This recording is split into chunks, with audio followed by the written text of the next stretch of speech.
Hi everyone, it's me, Marie Blue Angel, back with another part of Call Me Under the demo. I'm just really excited to get back to this because I've been dying to know what's gonna go on in this studio. Um, I'm very intrigued by all the portraits of blue and all the paintings in general, and I just like the blue themed decor here. So I'm wondering if Marie, our main character, how will she interact with Adrien here? Because I'm assuming this is Adrien's studio. Um, but yeah, let's just get into it because I am intrigued. I'm sure you are intrigued. The peaceful streets of Elysium are a far cry from the bustle of the atrium and the upper levels of the city. And when I enter Adrien's studio, I'm struck by how spacious it is in comparison to the houses in Asphodel, where I reside. Makes sense. Elysium seemingly is a higher end neighborhood. It's so bright. That's also what struck me. There's a lot of like light coming in, and it's really nice. The windows are huge, and the view of the endless ocean outside seems somewhat less murky and ominous than I'm used to. I'm struck by the sheer amount of stuff in here, from canvases to easels, to an abundance of paintbrushes and other supplies. This is unmistakably the humble abode of a talented artist. Then I spot said talented artist, and my breath leaves my lungs. Are you? Look at Adrien with their fun sweater, and I like the stripes, but the sweater is not having a good day with the paint. The apron's fine. Also, there's more blue. There's blue splattered paint. Um, Also, they have a little braid going on. I love that. Very, very profesh. And cute and artsy. Oh my gosh. It's them. The stranger from my vision. Oh yeah, I forgot. Yes, we don't know Adrien. We don't know them from like the shop. We know them from our vision. It's them. The stranger from my vision. And by the way they're looking at me, and the clattering of the paintbrush that falls from their fingers, and their wide, golden eyes, I think they recognize me too. I. Hi. Hi. Uh, my name is Angel, not Marie. This one I forgot. They clear their throat and avert their gaze, their paint-smeared cheeks turning pink as they run their blue hands over the front of their apron. Their silence would be deafening if it wasn't for the sound of my own heartbeat hammering fiercely in my ears. Do I say something about what I saw? Am I going to look crazy if they don't know who I am? Maybe they're just shy. Fuck it. Time to break the ice. Sorry to just barge in like this. I'm sure you're very busy. The strange shopkeeper that likes crystals sent me. Adrien's still shocked gaze flicks back to me. At that, and they seem to straighten a little, finding at least an ounce of the composure they lost the second they laid eyes upon me. Eve. I nod, and Adrien sighs. I'm looking for a blue castor. I blurted out before I've even thought it through, but that statement does nothing to pique Adrien's interest. That name doesn't ring a bell. Sorry, but you've painted blue, so are you having visions of blue also? Adrien Navarre. Portraits, fine art, advertisements. Their mouth hangs open as I produce their calling card from my pocket. Huh. Well, yes, that'd be me. Sorry, I'm a little, frazzled. They stare at me, those eyes burning and curious, trying to suss me out, I suspect. I didn't sleep very well, you see. And there it is. Me either! I swallow loudly, my throat suddenly very dry as I try to find the right words. Honestly, how else are we supposed to know? I say nothing. We're never gonna figure it out. A disturbed night's sleep seems to be common around here. Adrien laughs nervously, their expressions still stoic. I can't say I was shocked to see another body in my dreams, but your face wasn't one I was expecting. You were expecting to see someone specific? They sigh deeply, their broad shoulders slumping as they lick their sharp teeth in contemplation. They're clearly picking their words carefully, but I'm patient enough to hear their explanation. I have a somewhat frequent visitor, but regardless, I thought I was the only one having such experiences. I'd be lying if I said I wasn't a little relieved when I saw you walk through that door just now, to see that you were real. Yes, camaraderie, through shared vision happenings. That means... Wait, I thought that all sirens and half-bloods have such dreams. Adrien stares, almost looking right through me. No, not all. Like I said, I thought I was the only one. At least, I thought I was the only one who had such, vivid dreams. Visions. Whatever the hell you want to call them. Anyone with siren blood hears the whispers and feels the pull. But mine are different. Stronger. Overwhelming, almost. Can't remember the last time I had a night without them. Ugh, that must be terrible. Oh my gosh. How do you even sleep? Like, no sleep? You just paint all day? And all night? What else would you do? The thought that I might be the only one feeling that chiding pull, the one that reeled me in and tugged me down here, back into the depths where I was born, where I belong. Home. But it doesn't feel like home. Not yet. Do you see him too? I snap myself from my wandering thoughts and look at Adrien again, studying their hopeful expression. They speak in a hushed tone, almost a whisper, like whatever they're asking is a secret to be kept and held tightly. Him. Who? They swallow loudly, wringing their hands. He visits me sometimes, disturbs my dreams, the ones where it feels like something important is about to happen. Huh, it must be blue then. It gets so bright, blindingly, almost. But then he comes and everything is, well, he's all there is. He snuffs the light out, this all-consuming darkness that seems to engulf whatever else came before it. Adrien's words seem to get stuck in their throat, sounding heavy and thick as they roll off their tongue. Their cheeks are pink again, their eyes getting dark. From the way that they describe this visitor, you'd think they'd be terrified. But there's something else there in their gaze. Fair. Curiosity, maybe, but then maybe it's something else entirely. Something I can't quite put my finger on. You don't seem too upset about it. They turn their gaze to the window and stare out at the green-blue hush of the ocean. I see the shadowy figure of a sentinel swimming by in the distance, and Adrien shudders before they face me again.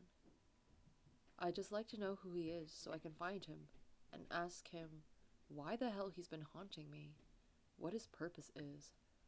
You spoke to me last night. Oh, you spoke to me last night. Can't you just ask him? They shake their head. Oh, I've asked him plenty, but he doesn't answer. He does speak sometimes, but he... A pause, their mouth twisting to the side. He doesn't answer. By the look on their face, I suspect that's all I'm going to get out of them on their strange dream intruder. But I still have so many other questions. Why me? Why them? How did Eve know to send me here, to the very person who invaded my own dreams, visions, whatever? Especially if they don't have a clue who Blue Castor is. Eve said you would know him, the guy I'm looking to speak to. You really don't recognize that name? Certainly doesn't ring a bell. Sorry. I get a lot of clients through here for work, though. Maybe you could take a look at some of my stuff and tell me if you spot him, if you know what he looks like. I nod, and Adrien ushers me over to a wall overflowing with art. Sketches are stuck to the stone, messy ones and fully formed finished pieces. There are a number of canvases propped up against each other in rows, and more littering the floor. It's chaos, but the beautiful kind. I lean in and start looking at them, through them, careful not to touch the art itself. I can feel Adrien looming close, watching me like a hawk. You're very talented. Oh, thank you. It's an honest living. I'm lucky that people support me. Not many who can say that art keeps a roof like this one over their head, I suppose.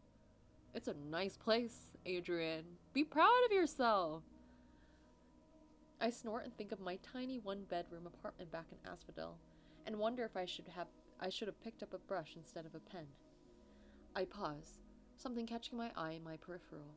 I stand and quickly walk over to what looks like a fresh painting, still resting upon an easel, and wearing the same blue that Adrien was covered in when I arrived. Those eyes. I never forget them. It's him. Unmistakably. I take a step back, the intensity of the stare making the hairs on my back stand up, and I step on a piece of charcoal as I do. I look down to make sure I haven't ruined any of Adrien's work, and I see a portrait taped to the floorboards. It's him again, Blue Castor, but he looks almost peaceful. Not at all like the frowning, tired ghost of a man I saw at the killing moon. Adrien rushes over and steps in front of the canvas on the easel, almost as if they mean to shield those eyes from my gaze. Oh, that one is just... That's Blue Castor, and so is this. I point to the one right by my feet. He's the guy I'm looking for. You said you didn't know who he is, and yet... What are you hiding? I don't think he's hiding. I don't think they're hiding anything. It must be the intruder man for the visions. Blue Castor is the intruder man, vision man. Adrien looks like they've seen a ghost of their own. Adrien, are you... You have to go. I'm sorry, I have clients coming soon and I need to prepare. I'm sure you understand. I don't, of course I don't, but also I don't feel like pressuring this skittish Simon further. I can feel the way they've shut down on me. Maybe they don't really know him. Maybe he's just a pretty face in a crowd that they took a liking to. Or maybe they're lying through their pointed teeth and hiding something, protecting him. Right, of course. Would you mind stopping by to talk to me tomorrow? Adrien is practically vibrating, restlessly shifting from one foot to the other, wringing their hands. They're desperate for me to leave, and I've never been more suspicious. I dip into my pocket and pull out one of our business cards, and their eyes widen briefly when they take it from me with a trembling hand. You are an investigator. Has he done something wrong? I just want to talk to him, that's all. I see. I turn and head for the door, hesitant to leave, but I truly don't think I'm getting anything more out of them. I'd really like to talk to you too, Adrien, about the dreams, and about Blue. Stop by as soon as you can. Right. At least I know where they live if they don't show, I guess. I could bring Penny with me. That'd scare them into talking. I almost say goodbye before I reach for the handle and step into the quiet streets of Elysium, but I refrain. Instead, I exit quietly, leaving them alone with whatever thoughts are rendering them useless. I'm suddenly far more interested in Blue Castor than I initially thought I should be, and I'm certainly none the wiser about Adrien Navarre and why it was them that the universe decided to show me my vision either. Another mystery for the board. I need a drink. Get that drink at the Vanguard. I really like the Vanguard. It's so pretty. Oh, this music is also good. And there's no better place for a drink than the Vanguard Lounge, one of the finer venues in Styx. The handsome bartender, Teddy, makes eye contact with me the moment I step through the door, mouthing the usual. I've only been here twice, but I appreciate his enthusiasm. He winks when I nod, and I can't decide if I'm endeared or annoyed. I'm leaning more toward the former, though. This is a nice place. One where you don't feel like you might get your wallet or your soul stolen. It's spacious with impeccable taste in decor, music, and the menu. And the service here is hard to beat. Everything feels chosen with care. though the real draw of it is how easy it is to relax and let yourself melt in the pleasant din of Styx's nightlife. Sighing, I slide into a stool at the bar. A glass filled with my favorite usual drink appears in front of me. I look up to thank Teddy, but he's already busy with another customer. On the way, my eyes land on a familiar face. Penny! Penny raises an eyebrow at me over the rim of her drink before chucking the contents back and sighing as the empty glass hits the bar. And here I was thinking you were gonna go home and sleep. To be fair, me too. She looks pensive and haunted, like she's only sent her body here to fetch a gin and left her mind back in the office. Though that's pretty damn clear in the way she has a mess of case files spread out on the bar in front of her. That unfortunately reminds me of why I visited the Vanguard to begin with. You drinking? I sure am. I take a small measured sip of the beverage Teddy has been so kind to provide me, and the pleasant burn of my favorite poison on my tongue certainly boosts the mood. How quickly it does so is almost embarrassing, but it's not like I'm in the company that might judge me.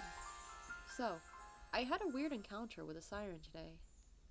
Well, what's fucking new in this town? Despite her apparent uninterest, Penny listens intently as I tell her about Adrien. With the way her eyes flash when I skim over the bit about having seen them in my vision last night, I can tell she knows that I'm holding back. Nothing gets past this one, but thankfully she doesn't press me on it. When I'm finished, Penny purses her lips. She takes another thoughtful sip of her recently topped-up gin and frowns. Can't say I know them, but I know of them. Practically everyone in this city does. I hear they're a bit of a sweet talker. If you think they're up to no good, by all means, have at 'em. You think they just coincidentally have something to do with Blue and, in turn, Egan? Of course not. Nothing is coincidental in this town, Angel. If you can be sure of nothing else, then be sure of that. Still, just because two people are connected doesn't mean that connection's automatically relevant to the case. Which is her way of saying that I have enough suspicions to go on, but no reason to bring them in. The guy's a nut. Blue Caster, that is. He and his brother, but he's the weirder one. Egan at least always had a smile ready, and the courtesy to be polite when he was lying to me. Recalling the guy in Eve's shop and his abrasiveness, yeah, that checks out. You don't think. I trail off as the lights dim and a gradual hush falls upon the night crowd. Penny visibly perks up, setting her glass down and turning to face the stage, and I follow her eager gaze. Are we gonna see Callie again? Hello. Songbird. A spotlight rings on a figure, and a figure strides into it, all confidence and killer curves, heels clicking loudly in the momentary quiet. Hello, Callie. And then up come the lights, and it's her stage. Even from here, I can feel the stranger's calm radiance. She smiles, opening her eyes, and the hush in the lounge intensifies until the music starts to play. I hear Penny swallow first, though loudly. Somehow the songbird catches my gaze. She winks, and then she begins to sing. Woo, performance. Her voice is mesmerizing, soothing, even. I lean closer to Penny. Who is that? Shh, no talking. I glance at her annoyed, but Penny isn't lucid enough to care. She's staring at the performer instead, and it's not the sort of undivided attention she gives to her files and reports. It's something else. Like a sailor lured by a siren song. When the song finally ends and the lights turn back on, Penny sucks in an almost ragged inhale, then curses under her breath and shakes her head. That smitten, huh? Penny immediately gives me the stink eye. Watch it. I raise my hands in surrender, but I can't help one more playful day. Maybe you should buy her a drink, or ask for an interview. Come on, boss, you're a reporter, a detective. That's a whole VIP. Penny's face is turning slightly pink, and her glower is straight up murderous. I might have gone too far after all. I don't know what voice I gave you last time, I'm sorry. Don't worry, darling. Penelope doesn't need silly little excuses to see me. I'm right here. With a wicked smile and a wink, the songbird appears next to us. Hi, Callie. Penny sighs harshly and fishes her lighter and cigarette packet out of her coat. I thought you'd be busy for the whole evening, Callie. Not for the next 15 minutes. I have to let the junior performers have their moment too, you know. She turns to me and leans in with a hand guarding one side of her mouth like she's about to tell me a secret. Penny groans. I'm nice like that. Callie's so fun. I must say, you being here is a pleasant surprise. I thought we really lost you to those dusty files forever. This Callie winks at me conspiratorially, and I can't help but smile. She sure seems to have a way with getting people to loosen up. Fortunately not, she's had well-timed interruptions all day. I'm relieved to hear there are others sharing my terrible burden of being the interruption, at least. Showing mercy to my now uncharacteristically red-faced boss, she turns fully to me. And you must be Miss Sinclair's new victim. I mean, co-worker. It's a pleasure to make your acquaintance.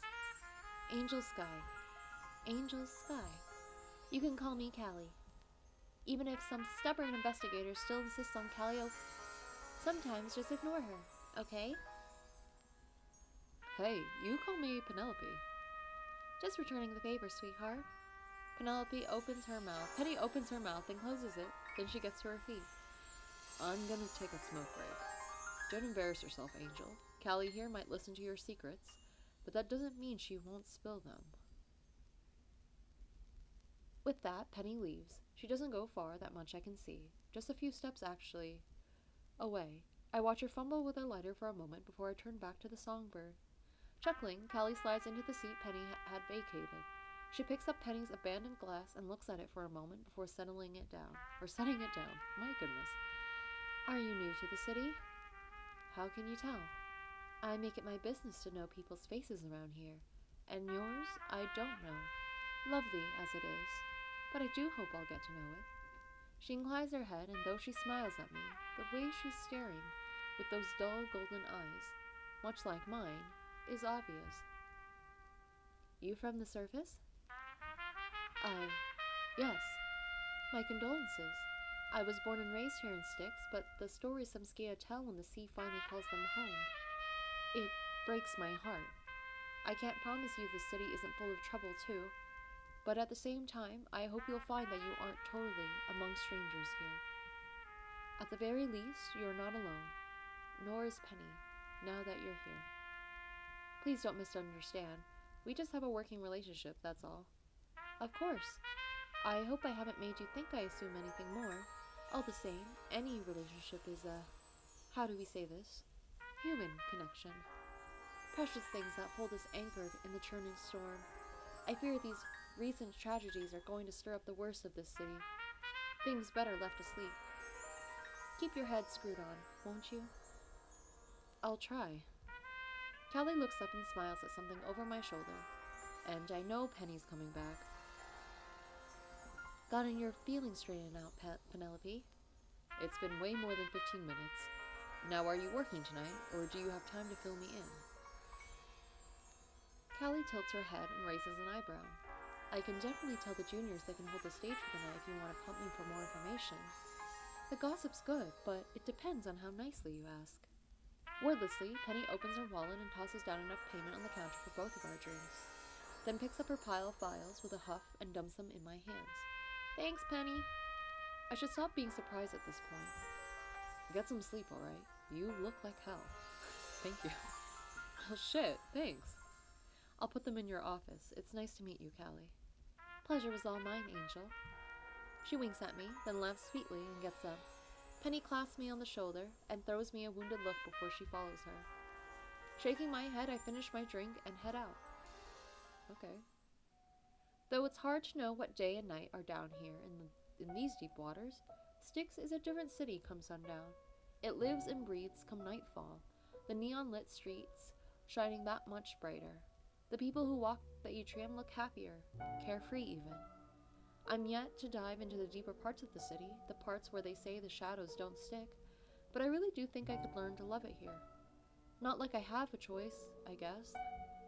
I take a deep breath and stick my hands in my pockets, getting one last look at the bustling atrium before I turn on my heel and I see Adrien. Oh my god, Adrien looks so good. Stop. They look so good. But anyways, a side note that I want to say Adrien because like I'm used to that like pronunciation. But Adrien's also a fine way to pronounce this name. But I kind of want to say Adrien because sorry, my R's. Adrien because how just how good they look. Gosh, it just adds an extra little oomph for the pronunciation of their name. Their long hair is free of the neat queue of their braid from earlier, and they're dressed a little smarter too. Their clothes are distinctly lacking the wrinkles of a hard day's work and lashings of paint, but it's definitely them. I watch as they lean against the window of the killing moon, lost in their own little world as life swims on around them. Then I notice that they're watching something, or someone, quite intensely. I could take my chance to patch things up with them after the rather abrupt end to our conversation earlier, or I could watch, and I could see what they're up to, if they're up to anything at all.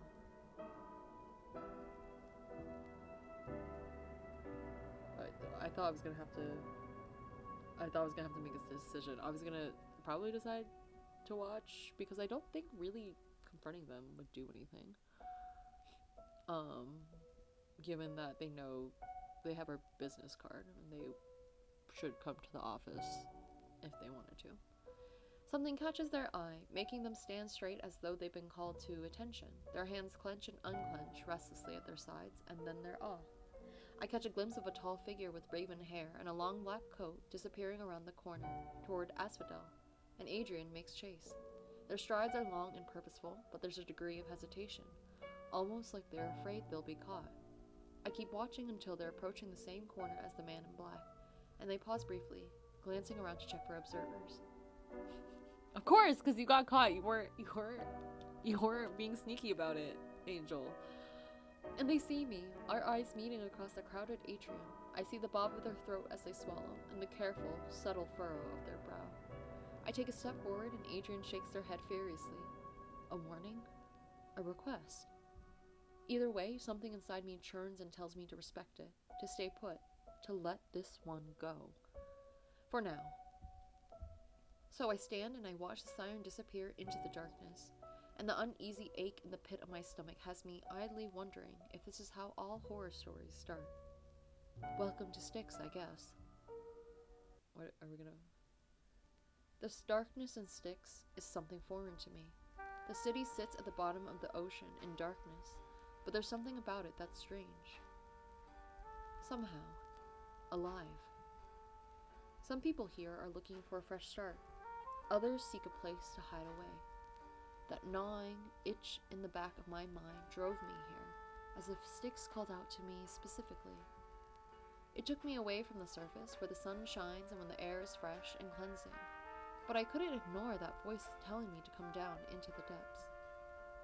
Could you go back to the surface after this if you wanted to? I wonder. What lurks in the shadows unnerves me, even in the comfort of my own home, especially after what happened the other night. With Adrien, my dream intruder, I shift on my mattress, the springs beneath press into my back in ways I'm not used to. The scent of the room and the way the light streams in through the window shades keep me from fully getting comfortable within these four unfamiliar walls. Nothing seems to quell the dread lingering in the pit of my stomach. The mere thought of closing my eyes and letting sleep take me is frankly terrifying. Then there's my luggage, mocking me from the corner of the room, still untouched. Maybe I'm scared to unpack, still somewhat believing this is a strange, extended vacation I didn't ask for. Something temporarily, despite the fact that this is my permanent home now. I need to find some perspective. Eventually, I allow myself to drift off and succumb to my exhaustion. I can usually tell when I'm dreaming. There's always something off or out of place, that feeling of drifting taking hold of me. I'm inside a bedroom that isn't my own, but feels distinctly familiar. It's cold here, and I shiver as my skin erupts into goose flesh. Oh, we're back in Adrien's room. I do love the windows. It's so bright. I recognize the gray brick walls, the sweeping ocean view, the bed with a body inside. Adrien is in front of me. They're no longer a stranger to my dreams, but this time they're alone. They're sitting upright in bed, turned away from me so I can only see their mussed hair and heaving shoulders, their skin glistening where they sweat. Were they startled in their sleep? Did they jolt awake like I have the past few weeks? I want to ask, but my voice is deadened and distorted like I'm underwater. Well, in the more literal sense, at least.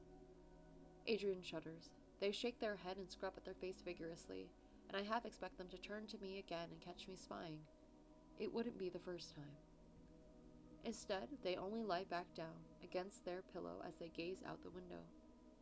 The pale light from the sleeping city beyond refracts strangely as it filters through the glass. The sea outside Styx's glass dome is dark and cold.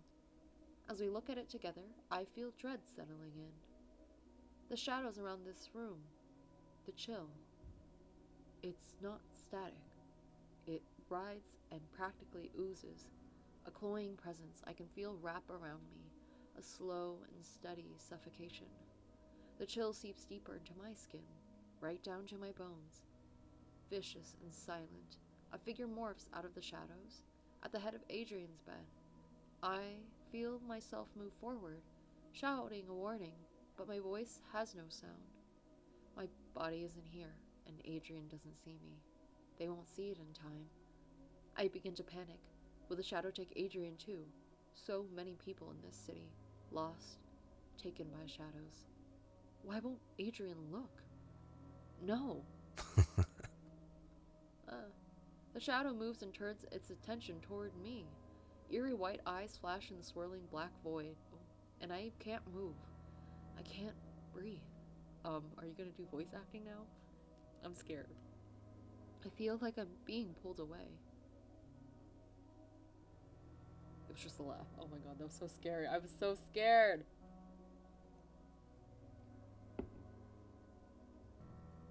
Before I know it, I'm back in my own bedroom, my vision swimming. I bolt upright in my bed, shivering as the cool air hits my sweaty skin, the ghost of Adrien's name still on my tongue. Shit. Showing up to work sleep-deprived from horrifying visions of murderous entities is not the most ideal way to begin a shift. Quite frankly, I'd prefer being hungover, or still drunk even. I shoulder my way past the door that has Scott and Sinclair investigations etched upon the frosted glass, and haphazardly hang my coat on the rack. My boss watches, an amused glint in her eye. You look like shit. What a lovely way to greet your only employee. Penny snorts and runs a hand through her hair, and it's obvious she hasn't slept. I can see how dark the skin around her eyes is from across the office. I don't think there's enough coffee on Earth to patch us up. I sincerely hope a prospective client doesn't come in. They'd be sorely disappointed, and even a bit frightened. So, I got Archie's tape sorted for you. I feign enthusiasm, poorly. Super. Penny gives me a look, and if both of us weren't in our current state of exhaustion, I would have been frightened. I still raise my hands as a courtesy. The point is definitely taken. No jokes today. What have you been working on? Penny reshuffles the papers before her for a moment, brow knitted in concentration. I inch closer to the cassette tapes, precariously stacked on the end of her desk. Nothing helpful. I've just been going through these damn tapes the good doctor supplied. When Penny is thinking, you can almost hear the gears turning in her head, facts clicking into place, connections being pieced together, and the brightness in her eyes undeniable as she stares at some imagined caseboard and red string in her mind. Even when she's tired, it shines through. Did Callie help? Did Callie have anything interesting to share last night? The way Penny looks at me, like she's moments away from ending my life and dumping my body in the ocean, tells me the answer is a solid, resounding no. I'll save you some trouble and catch you on to the fact that Miss Seymour is a gossip, and not a loyal one. Of all the people who love hearing her voice, she's at the top of the list. For some reason, she enjoys putting me in the hot seat. I think about the way Penny's cheeks turned pink when Callie teased her, and the wolfish glint the songbird got in her eyes. My detective brain can connect the dots pretty well here, but I'd like to both keep my job and my life, so I stay quiet. So, nothing. The only thing that piqued my interest was one of her bandmates saying he saw the Castor twins arguing the night Egan went missing. But this isn't exactly brand new information. Those two are always at each other's throats. Should I follow up on it? She sticks her tongue in her cheek, her eyes narrowed while staring at the wall. Then she sighs defeated. We don't have much else. Follow up as much as your little heart desires, but before you get carried away, I need you to look at one of the tapes the good doctor so kindly lent us. I started listening, or try to, but I can't make any sense of them right now. I think I'm too distracted. Or something. Or something. That's my cue then. Correct. Smirking, she shoves the goods into my hands and nods at my desk. Then she taps her finger on one in particular near the top. This one first. I appreciate you, Angel. If you get through at least 2 of these towers, I'll buy you a drink at the Vanguard. I'll hold you to that. I'll probably need it. The tapes are organized as Penny promised, with a little note stuck at the top of each pile that tells me what order to adhere to. In fairness, RJ has done his due diligence in labeling them, but it doesn't hurt to be extra thorough. The one she points out goes into the player first, and I hastily finish setting up my typewriter while the cassette player rewinds it. Keith said he's gotta leave for me. He even said it's a birthday present. Cheeky bastard. But I have to admit, it sounds too good to pass up. Nothing is excessive when it comes to this. Even hearsay has a grain of truth somewhere. Legends are remembered for a reason, after all. I'm confident. I hope it's a real lead. Keith said it has something to do with that prophecy, the one mentioned in the text we recently excavated from the underwater ruins out in the deeper sea off Greece's coast. That alone would make it worthwhile to set a time for whatever or whoever he's found. Nothing else will be found, or already have talks about any prophecy, so this might be the big break I'm looking for. I can only pray. May the light preserve us and shine the way to the truth. I squint at what I've typed up, reading the words again. A prophecy. I see why Penny couldn't get her head around it. The man sounded serious enough in his recording. But a prophecy? I thought he was a scientist or a researcher, not a fucking mystic. Out on Greece's coast, he said, the home of the sirens. I can almost imagine it. Tilted stone pillars, barnacles clinging to the surface, the seaweed growing too orderly in grids of once tended gardens to be wholly the result of wilderness's reclamation. A temple, deeper still. Where would he have found this so-called prophecy? Carved lovingly on a dais like a sacrificial slab of stone you see in some fairy tale? But he'd never know what it would be used for without bribing a siren if true, or maybe a Skia. Not that we would know for sure either. A knock on the door breaks me free of meandering thoughts, and I shake myself out of it. Only then do I realize how far they've wandered away from me. If I let it run its course, how would I have known how it ends? But even as I grasp for it, it fades away like a bad dream in daylight.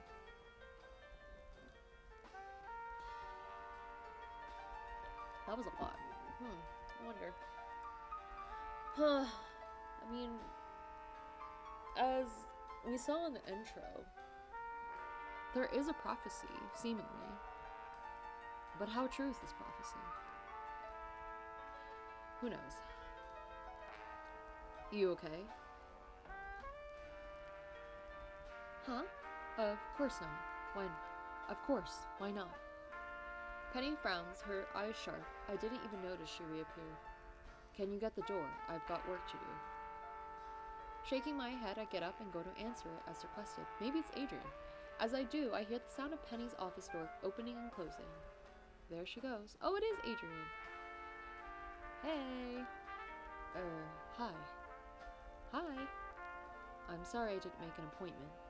Is it alright for me to come in? I stare at Adrien. They look nervous, but they stare right back. And the determined set of their jaw tells me they're here for a reason. Of course. Adrien's shoulders droop in what I assume is relief. They're smiling now, decidedly sheepish as they duck past me into the office. I close the door behind them, though not before checking to see if any threatening shadows follow them here. Not that I can see, as if that means much. Wow, it's busy in here. They're looking at, well, everything. My desk, the tapes, the caseboard with all the names and faces of the missing, and it's to this that Adrien seems to gravitate toward. I know what they're looking at in particular, even with their back turned to me. The missing caster. Did you know him?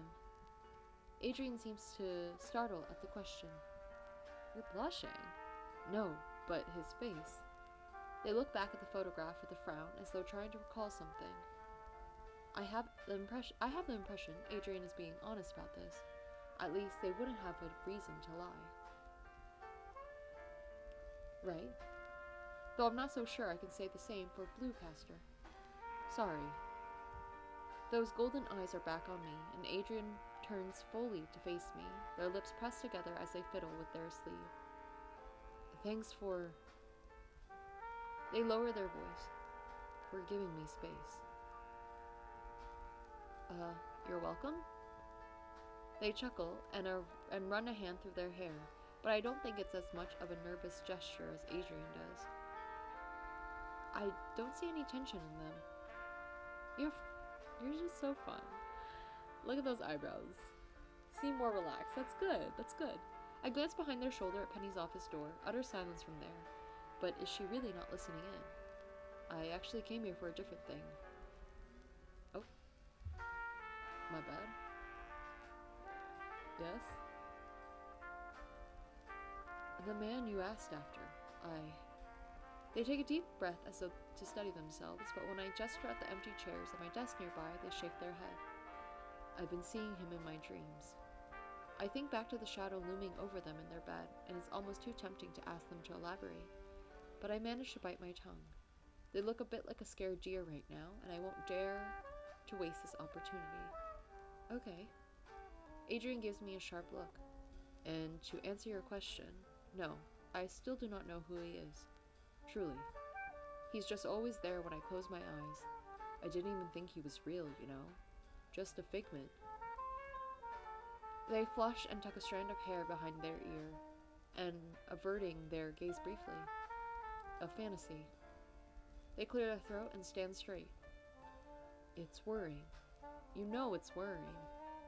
Us, the two people. The two of us. People like us. We don't exactly dream of normal, happy things. Especially not down here. But this is different. It's something more. I just want answers, as much as you do. So, please. They look at me, waiting for an answer, I realize. I believe you. I believe you. Adrien's golden eyes widen and they blink rapidly for a moment before smiling tentatively, like they're unsure if I'm being sarcastic. You do. They frown then, skepticism painted thick on their handsome face. For a moment, Adrien almost looks like they want to take a step back from me, toward the door, and I have to wonder if I'm seriously that threatening. I don't mean to sound ungrateful, but why would you trust me? Between kicking you out of my studio yesterday, and I know I haven't been acting the most trustworthy. I didn't say I trusted you. I believe you're also looking for answers, and maybe we can help each other out in that respect. Adrien's shoulders tense, and they sigh. Yes, that's reasonable. Thank you. Do you want to sit down? Oh, yes, maybe that'd be good. They give me a brief smile. The genuineness in it makes it hard for me to hang on to my suspicions. Skia aren't immune to a siren's charms either, though. I smile back as politely as I can and offer Adrien a chair. He watches me while I try to get the mess on my desk into some semblance of an order. Our meeting was cut short yesterday, but you had questions, didn't you? Just a few. But considering everything going on right now, we really appreciate anything you can give us, even if it's just a suspicion or a bad feeling. Adrien's lips tighten, but they nod.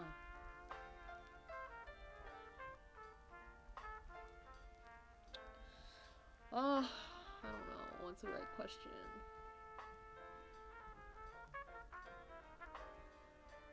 How long have you had the dreams? How long have you had these dreams? Adrien worries their bottom lip between their teeth, sharp teeth, their eyes downcast. Months. How many months? Their golden eyes skirt around the room, not meeting mine, but instead on that pinboard next to Penny's office. I know what you're thinking, and you're right.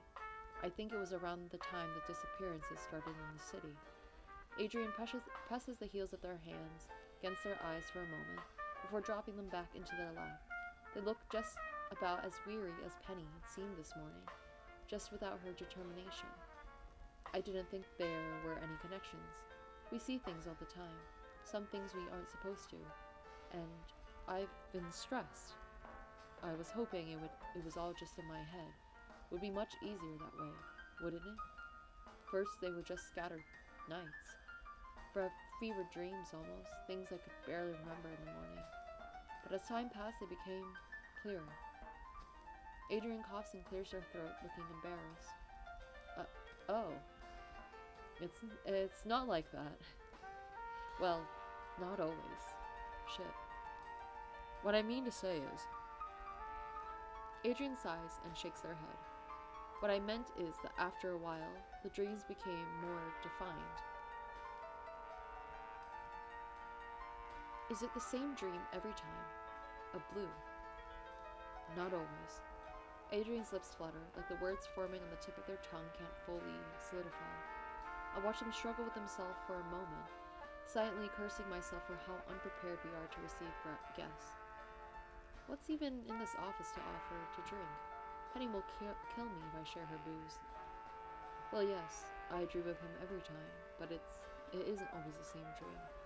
Sometimes I see him as though through a haze, like I'm inside a glass halfway looking out into the sea, into the dark. Sometimes he's too close. I can hear his voice. I can hear his breath on my skin. It isn't always bad. Adrien presses their lips together, then, and I know they won't continue down that thought. I don't press for more information. For now. Any idea why you, or rather we, are seeing all this? Adrien shrugs, spreading their hands. Do visions ever have meaning? Forgive me. I mean, they do. But to find out what that meaning is. I've heard such quests drive people mad.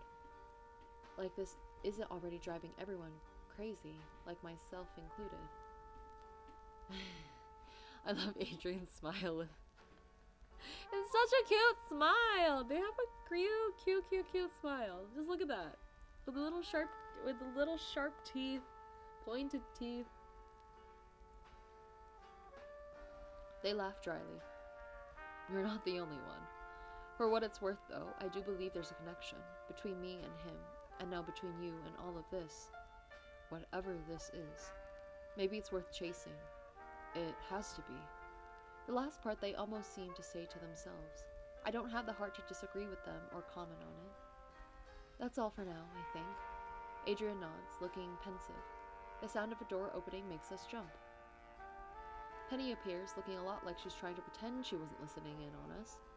Another citizen with a thing for blue Castor, huh? Adrien shifts in their seat uncomfortably under the weight of her accusatory gaze. I actually saw him last night, I think. They throw a pointed look at me, knowing I saw them, but managed to play it cool in front of Penny, which I'm thankful for. The figure outside the vanguard must have been blue. I tried to tail him, but he vanished, turned into the shadow of an alley, and was just gone. The weight of Penny's skepticism is almost a physical thing. Adrien tenses, hunching their shoulders, but they meet her gaze firmly. I searched for a while, but there was nothing, not even footprints on the ground where he should have stepped. Doesn't surprise me. He's a slippery bastard at the best of times. And where was this? Outside of the vanguard. That doesn't help us narrow it down. Everyone in the city passes that way. But they do that for a reason. There are eyes and ears on that street, in the shops lining it. The more Adrien tells me, the more that tar pit of worry that's been brewing in my stomach since the earthquake boils. Now, after everything, it makes me feel almost sick. I glance at the board again, at the picture of Egan Castor, one more missing among many, Blue Castor's own brother. I'll be honest, I haven't I'll be honest, I haven't really asked around. About Blue, I mean. It felt crazy, to me most of all. Can't blame you for that. Maybe I should spend the day asking around about this. Could be worth looking into. Penny is eyeing Adrien. Clearly, she's not a fan, if not downright suspicious of them. They get up and clear their throat, fidgeting nervously. Maybe you should. For Adrien's benefit more than anything, the idea of getting out there right now feels better and better by the second. Between Adrien and I'm sure we'll find something. Adrien's an employee now, and what happens if you get into trouble? Then there's two of us? Penny's pale blue eyes swap to me. Her look is so sharp that it could cut clean through the glass dome of the city. You better come back with something good. And if you even think you're in danger, you better get back to this office real fast.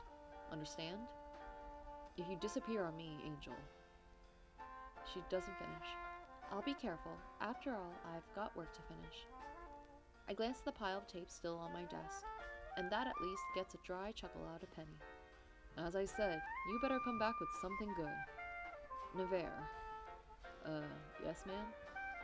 Not a word of this to anyone outside this office. She doesn't pose it as a question, but as an order. Flustered, Adrien offers her a curt nod. I edge open the door with a gesture for Adrien to follow me outside before Penny's gaze burns a hole in both of our skulls.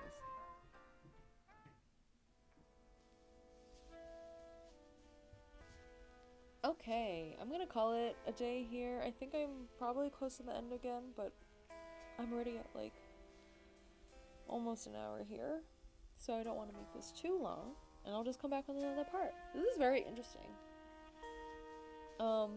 Between all that's happened, like between all the things that are happening, I like the route in comparison to the human route also.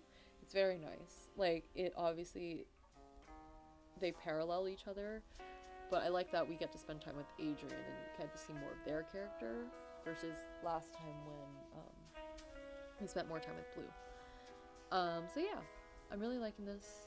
I'm gonna be sad when the demo's over, but I am looking forward again to the full game when it does come out.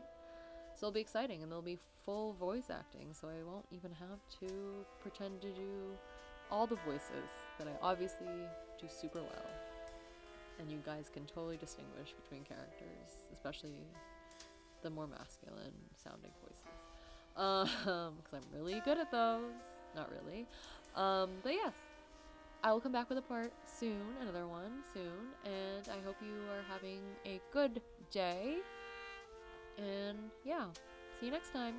Bye!